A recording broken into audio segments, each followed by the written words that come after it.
When I was a kid, nothing influenced me more than science fiction. And at age 7 in the early 90s, I had quite a lot to choose from. However, none of them were like Blade Runner. Hands 34 to 46.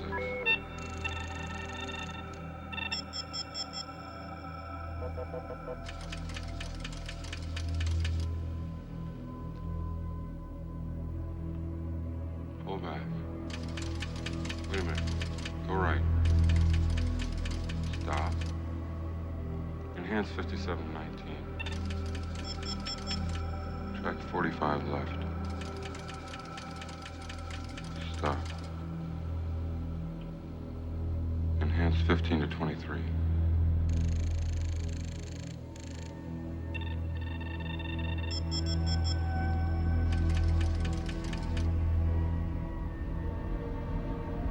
Give me a hard copy right there.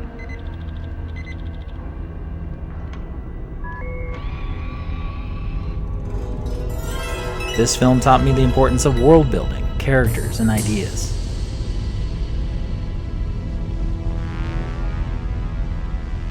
Even though this film would not be a success upon release, this film ultimately became a cult classic. It became the ultimate place of birth for the cyberpunk genre.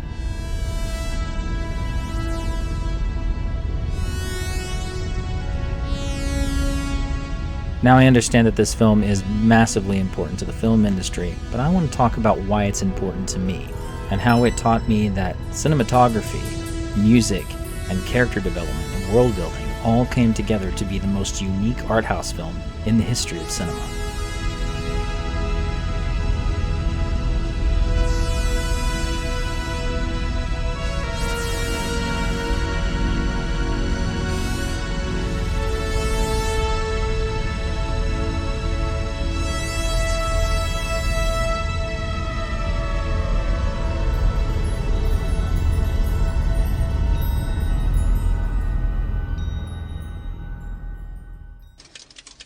One of the things that fascinates me the most about Blade Runner's production is the $28 million budget that turned something into what could have been billions of dollars. This film is famously well known for being production hell for a lot of people in Hollywood at the time, and known to be some of the reason why most people in Hollywood never wanted to work again. So with Ridley having an amazing production designer at the helm, a massive crew, and the one and only Sid Mead helping him design and realize the world, in the end, all their hard work and effort paid off tenfold. A futurist, Sid Mead, was one of the great illustrators of industrial objects, cars, electric lines, apartments, skyscrapers, cityscapes, urban development. And I looked at this, thought, looking at them as if they were fantasy.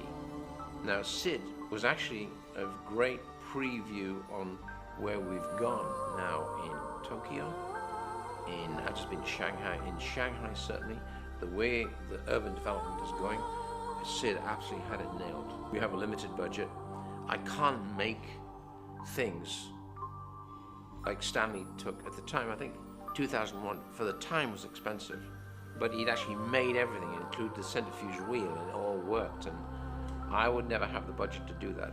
That's why the idea of retrofitting things came about. It would have to be retroed to the surface of the backlot, which had traditional buildings, upon which we would put pipes and ducts and air conditioning.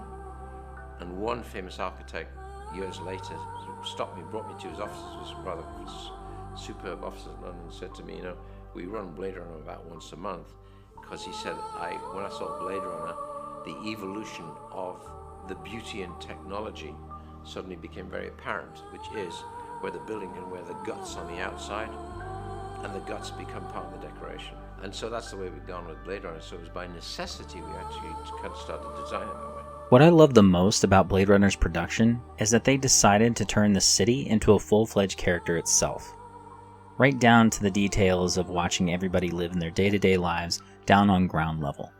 Although it does show many aerial shots of the city showing how big the scapes are and how much pollution is in the air, it's important, just as important, to show how the people live in the city itself.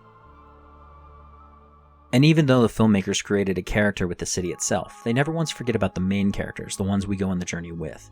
Unlike any of the other previous art films I've seen over the years, this film understands. It gets the characters right, and knows how to write well-rounded three-dimensional characters. Unlike most science fiction films of today, they never come off as forced or cliche. The main protagonist, Deckard, is kind of a drunk, kind of a loser. He's not really terribly great at his job, but he's not too bad at it either. It's the only thing he's good at. And the Bureau knows this, so they hire him to kill more replicants, because he is the best Blade Runner that they have, while Deckard is good at retiring replicants.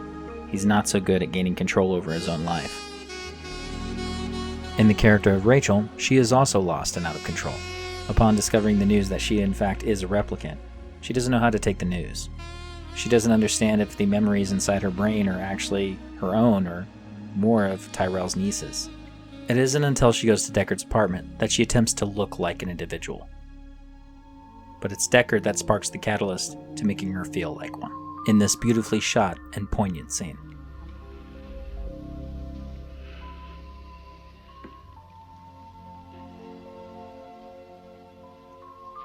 I dreamt music.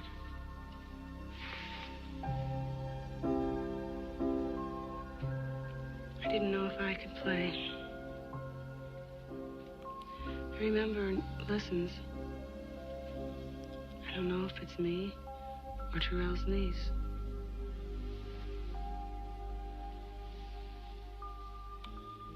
You play beautifully. So many things happen to the characters in this scene, and the scene itself is only 4 minutes long. It's not just to look pretty. Legitimate changes happen to both characters.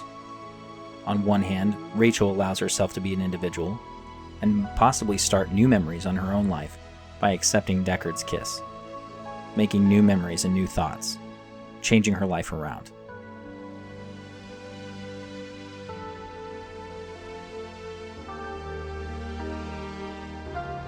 Of course, Rachel is terrified and doesn't know how to accept these feelings, so she tries to run away.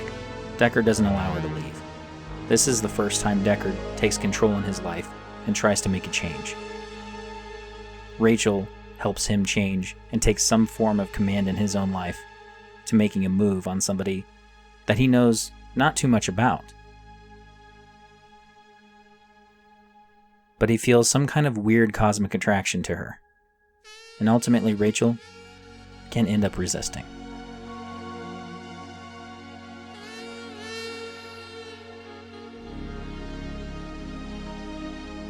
Roy Batty is another character in the film that also is seeking control.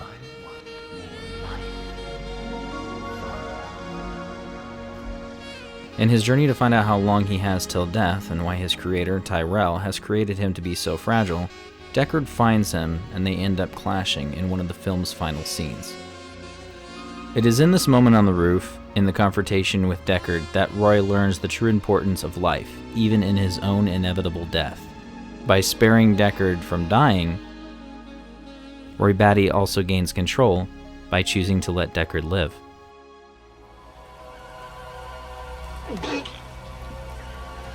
Quite an experience to live in fear, isn't it? That's what it is to be a slave.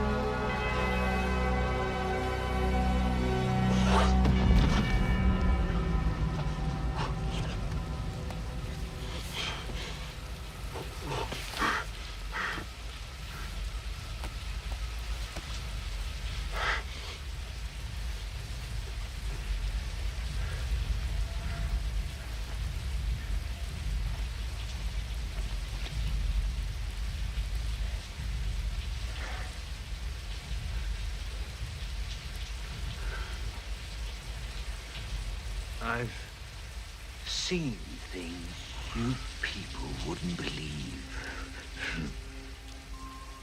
Attack ships on fire off the shoulder of Orion.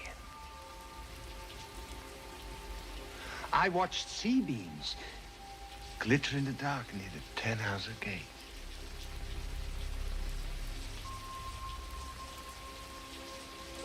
those moments will be lost in time. Like tears in rain. Time to die.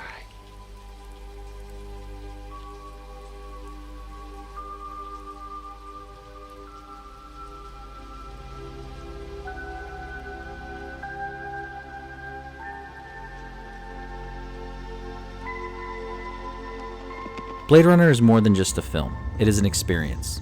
It was a film that changed not only the way we looked at our own future and the world around us, but also how cinema was made. It changed film culture. It changed art. And most importantly for me, it changed my life.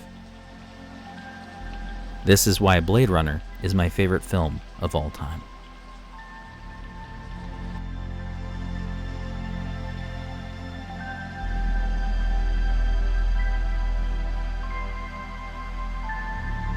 Hey guys, thanks so much for taking the time and tuning into this video. I've been wanting to do a video essay on this film for a very long time, and I appreciate all the support that I'm getting on my channel as of late, and I'm nearly 500 subscribers. This is great.